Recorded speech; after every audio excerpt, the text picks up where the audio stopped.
Guys, I got to tell you something. I have never in my life bet on a 34-point favorite. Hell, I've never bet on a 30, 31, or 32-point favorite, and I probably never will again. But I'm telling you, there are sometimes games that just simply scream out, bet me, bet me, bet me for all you're worth. And I looked at that Baylor game yesterday, and I wanted no part of Tennessee and Utah State. I looked at them, and I thought, Baylor was going to be the way to go. Got to go with the Bears. Despite the quarterback leaving after the first half because of a lower back injury, despite the number one receiver leaving in the first quarter of that game, despite being up only, and I say that only 31-0 at halftime because, of course, I'm laying 34 points, we still managed to get the win and cover. And most importantly, you got the winner yesterday for just $19. Part of a 2-0 sweep yesterday for me because I also gave you an easy winner with the San Francisco Giants. Hey, the Giants should be sending me a thank you card today because they scored a season high in runs against Milwaukee yesterday, putting 15 on the board. So a great week as far as I'm concerned for week number 1 in college football, which is over for me. I hit 3 out of 4 in college football. I've hit 6 out of 8 in football overall. I've won 8 of the last 11 days, but I don't particularly care for tonight's game between Louisville and Miami of Florida. I'm going to break the game down for you and give you an in-depth preview, plus a free baseball selection as well here on the video report for Monday. This, of course, being Labor Day, so enjoy it with your family and friends.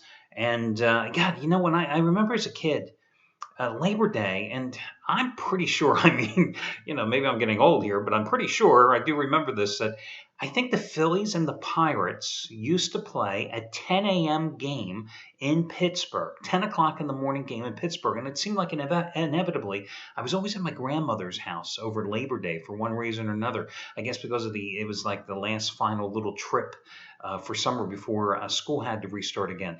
But when I think about Labor Day, that's one of the things that always sticks out in my mind. You know, watching the Phillies and Pirates, getting out of bed and watching baseball at 10 o'clock in the morning. And it was like, wow, that was such a revolutionary concept.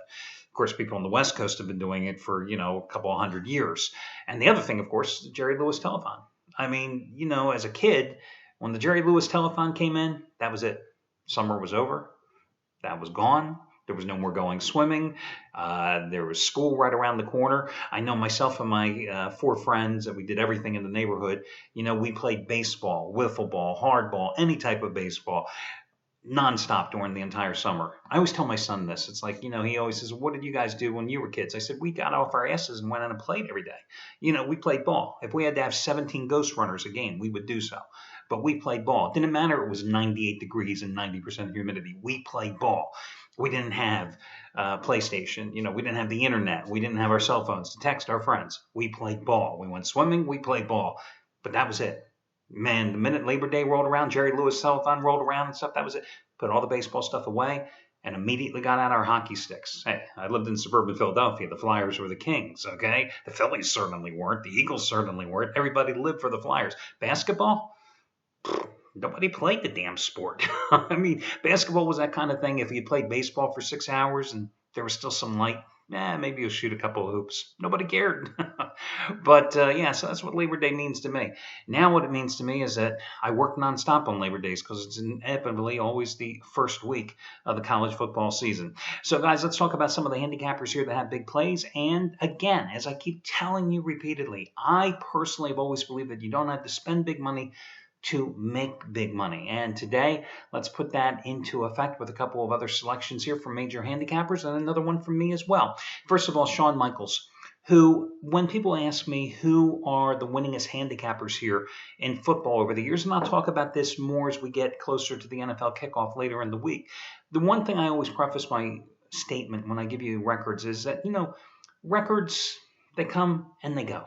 Just because you won last year in football doesn't mean you're going to win this year in football. And again, nobody wins every single day in this business. But what you're looking for is somebody that can win consistently over the long haul. And if I had to pick one handicapper at the site who has done better in football than anybody else, it's Shawn Michaels. Because over the past 4 years combined, college and pro, he has made a $10 better $29,000. $29,000, college and pro combined. Listen, I've won 9 of the past 12 years in football, college and pro combined. I didn't make $10 betters $29,000 the past 4 years like he did, okay? Brian Rosica had a great year a year ago. Brad Wilton, Craig Davis, Jeff Ben, I think Jeff Ben, and I have to get my records, as I said, I have them later this week for you. All had very good years in football as well, but none have compared to Shawn Michaels. Well, here's the deal. Today, not only does it go for winning day number 109 out of 178, but today, his 100-dime college KO game of the year. KO for kickoff, not knockout, but I guess it could be the same thing. It's your Louisville, Miami, Florida side. He's 8-3 with this play the past 11 years, and he, of course, is a charter member of the site, like myself and Delaney and Benton. They're the primary, Steve Budin as well. And this is a 100-dime play. Keep in mind that going back to last December, these 100-dime max wager plays, he has 35, 19, and 1 with them in all sports combined. His record over the past 16 months, 108 wins, 71 losses, 2 pushes. Those 181 plays have made $10 bettors $24,400. Today, you are going to get his selection as what I call the better than half price off special. That's right, better than half price off special. Use the coupon code Shawn, and you will save $55 off his purchase price today. $55 off by using just his first name as the coupon code, Shawn, S-E-A-N. As for me, I told you I am not particularly enamored with this particular game tonight. However, I found a baseball game I absolutely love today. It's every bit as strong as last night's winner on Baylor. It's every bit as strong as my Saturday winner on Auburn over Arkansas. And you can get this play again for $19, again saving $55 off or $60 off the regular price simply by using coupon code AL19, A-L-19, A-L-19. All your other promos and stuff are over on the homepage, including one involving Scott Delaney. Listen, guys, yesterday, Scott Delaney, I chose him as the charity play of the week, and he delivered with a nice, easy winner with the Angels taking care of business against the Oakland A's. Now, 2 things about the charity play of the week selection. First of all, you got a $69 play for free. Secondly, it's a quid pro quo basis. I always give away a handicapper's top selection if it wins, and I ask you to make a donation to a family, an organization, an individual, somebody in some type of financial crisis, which is usually caused, unfortunately, by very poor medical conditions. Been a lot of sad stories, a lot of deaths over the 3 years that we've done this program, but with your help, we've created a community of caregivers. However, I have to ask your patience. Jesus, what time is it? It is 7:40 Pacific time. It's 10:40 East Coast time. Literally an hour and a half ago, I just got in, handicapped the card, did the sites. Now I'm doing my video report after driving 792 miles yesterday. That means I drove 1,900 miles since Friday afternoon, and I've slept a total of 4.5 hours since Thursday night. I'm a little tired right now, and it takes me a couple hours to find the charity thing. So I'm going to do that tonight. I'll post all the details about the charity tomorrow, and that'll be here on the site and ask you for your forgiveness and your patience, and then to make a donation in return.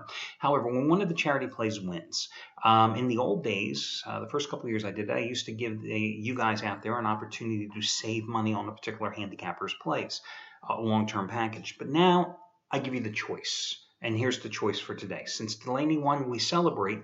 You can save $125 off the purchase price of any handicapper's 30-day package. Anybody at the site. It doesn't have to be just Delaney's. By using coupon code SAVE125. SAVE125. S-A-V-E and the number 125. Put it together, no space between them. Listen, if you happen to be in the midst of a long-term package with, let's say, Delaney, and you have 8 days left and you want to get another 30-day package, well, then you would have 38 days left because it would extend your original package. You would save $125 using that coupon code SAVE125. And if you have any instant rebates that are applicable, that works as well. You pick the handicapper, you get the discount of $125. Or you can save $50 off of any handicapper's 7-day package here at the site by using coupon code SAVE50. If you have any questions about any of the discounts or coupon codes, etc., just check out customer service. And by the way, Scott Delaney, very nice weekend. Thursday and Friday hit 109 plays, and you got his half-price play of the day selections yesterday. Cashed in with his baseball selection, which you got, of course, absolutely free. And today, FYI, as he goes for winning day number 15 out of 22, 50-dime total lock on Louisville, Miami over/under. You save $85, which means you get it for $14. by using coupon code SCOTT14, SCOTT14. Okay, guys, let's get to these games here today. And again, I'm going to start in football, okay? So I think it's an interesting game. This, of course, marks Louisville's debut as an ACC member, and it also marks part number 2 of Bobby Petrino's reign in the Bluegrass State.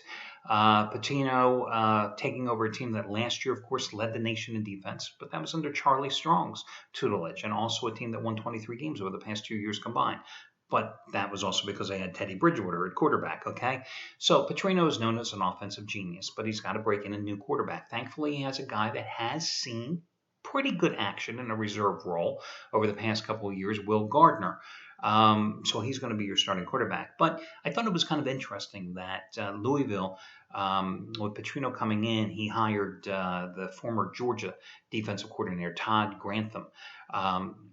He comes in and he switches the defense from a 4-3 to a 3-4. So a Louisville team that was so stout at stopping the run last year. In fact, I think they only gave up like 80 yards a game on the ground, leading the nation, is not going to be as strong when you shift there in that alignment. You're going from, once again, a 4-3 with the 4 down linemen, closing up the gaps to a 3-4. But what is Grantham known for?